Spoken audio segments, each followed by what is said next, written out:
Do your raiders complain that raids are slow? Do you find that trash just drags on for hours? Does your guild spend half the raid AFK for one reason or another? This guide explains how to combat the bad behaviors that lead to slow raids, and it works for any guild. While the backdrop is our Naxx speed clear, this guide has nothing to do with Naxx. We've been raiding like this since Molten Core. It applies to any dungeon at any level of content that your guild may be at. Alright, so let's do this. We're going in. Focus up. 1 hour, 30 minutes is the time to beat. Let's do it. While speedruns take extra timing, moving quickly and efficiently through a dungeon doesn't require special coordination, tricks, stunts, great gear, or great players. Having faster, more fun raids is within the reach of every guild that wants it. You too can clear Naxx in 2.5 hours or less. Why would you want to do this? Slow raids lead to bored raiders. Bored raiders lead to more mistakes. Mistakes make raids drag on for hours. Learning to raid quickly speeds up both farming nights and progression content, since getting to the hard boss faster gives you more time to practice. Fusion raids 5 days a week, a little over 20 hours, and yet keeps up with many guilds raiding 6 or 7 days. We do this, in part, because we have a culture of moving fast and using our time in raids as effectively as possible. Having fewer deaths and minimizing downtime will do more to speed up your evening than extra DPS. While we've been clearing Naxx since launch, we are by no means decked out in best-in-slot gear, and we're obviously not wearing gear from the next tier of content. Being focused and efficient has nothing to do with yelling and abuse, and everything to do with letting the guild know what to expect and holding people to that. It's about setting expectations that raid time is focus time, and the faster you get done the better. Most raiders are happier when they don't feel like they're spending half the night waiting for someone else. So what's this about? It's about 3 things. 1. Minimizing time spent on trash. 2. Minimizing your downtime. And 3. Being a good leader. Trash is key. The biggest mistake people make is dismissing trash, raid leaders and raiders alike. The bulk of your time in an instance, unless you're working on a hard boss, will be spent clearing trash.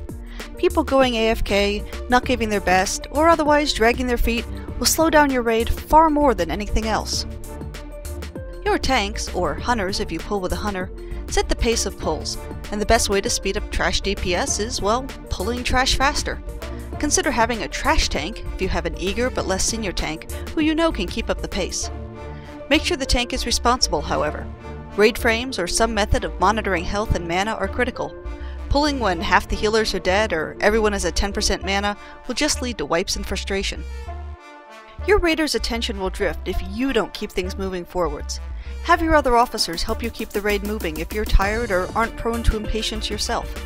If you need to, set target clear times for each wing, and use the stopwatch in-game to remind yourself to remind the raid to keep moving.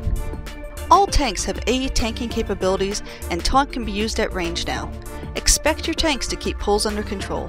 There's no reason not to AE all easy trash.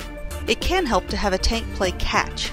This tank is responsible for noticing mobs shooting off after an eager mage or warlock and taunt them and bring them back into the fold.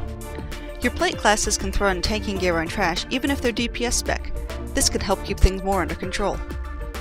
Death is a fact of life. Handle it. Have a reser assigned for incidental trash deaths if you need to. A death is never a reason to stop pulling, nor is rebuffing a reason to stop pulling. Make sure your tank and raid leaders have raid frames, however. A pull that just wiped out, 3/4 of the healers due to loose mobs means you should take a small break unless you want a total wipe on the next pull. Most of the time, you shouldn't pause for drinking either. Casters and healers should drink while the next pull begins. Running heavy on healers and tanks both slows down the raid and makes people lazy. When there's fewer tanks and healers, they may pay more attention since there aren't as many people to pick up their slack. We've noticed that we actually have more deaths rather than fewer if we run with extra.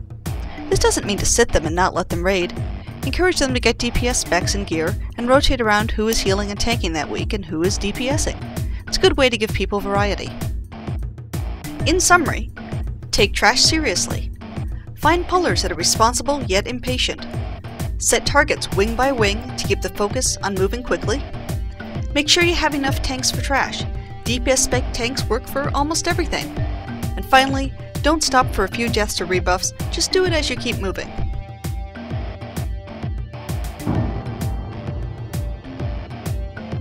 Loot distribution consumes a huge amount of time for most guilds.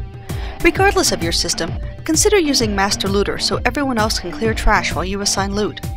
If you use DKP, have your Master Looter be managing DKP also, so only one person is tied up. If you use random, encourage quick rolls and keep moving. If instead you have a loot council, like we do, minimize the number of people involved in decisions. More than 4 or 5 is unwieldy, and there needs to be someone empowered with the ability to say, "We're doing this, end of discussion." Only the really big-ticket, high-upgrade items need a lot of discussion time, so get used to making fast decisions for tier tokens and normal-size upgrades, ideally in under a minute.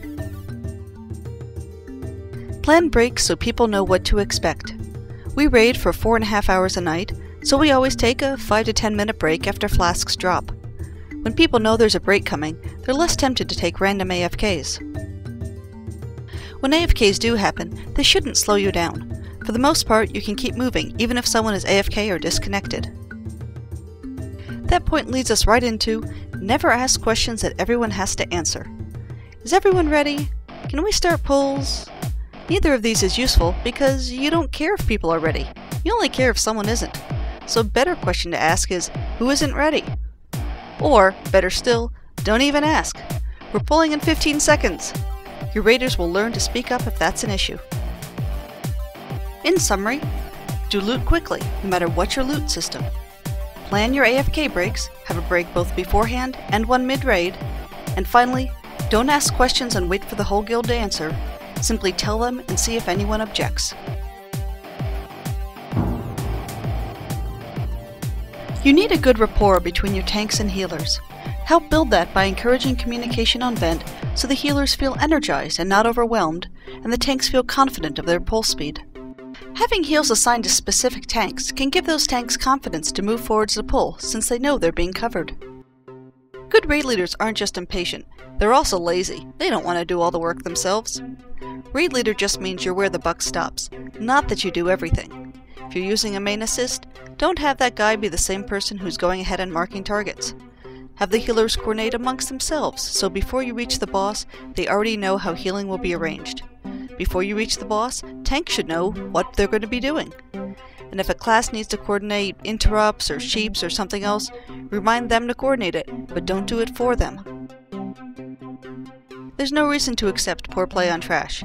It's more fun to keep moving on a raid than to hang around waiting for people to come back for AFK the 50th time that night. There's still space for joking on vent and for having fun. What changes is people's attitudes towards what's actually going on with their game in between bosses. Don't spend 30 minutes before each boss setting up.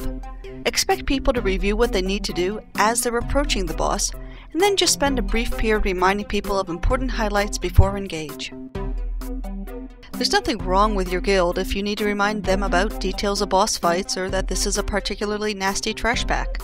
There's nothing wrong if you call out waves on Sarth or remind people to stand in the sparks on Malagos. Even the best raider has a brain fart on occasion, and when you're talking 25 people, the odds are going to get pretty high in each attempt that someone will screw up once. Don't sit there ahead of time on the boss detailing out every ability, but do a quick review on the last trash pack right before the boss is pulled. A new recon, pretty basic shit. Did we have, what can we have? Dutch, tank both adds, does that work? And just straight burn down? I'll die. Yeah, should be fine. But I can do it. Nah. We can just put the paladin. Yeah. It'll be fine. And a full DPS spec, I'll die. Okay, that's not good. Orc. We'll have Orc do it. He can shield wall from the end. Mixna, same shit. Pretty much burn through it, get people off the wall.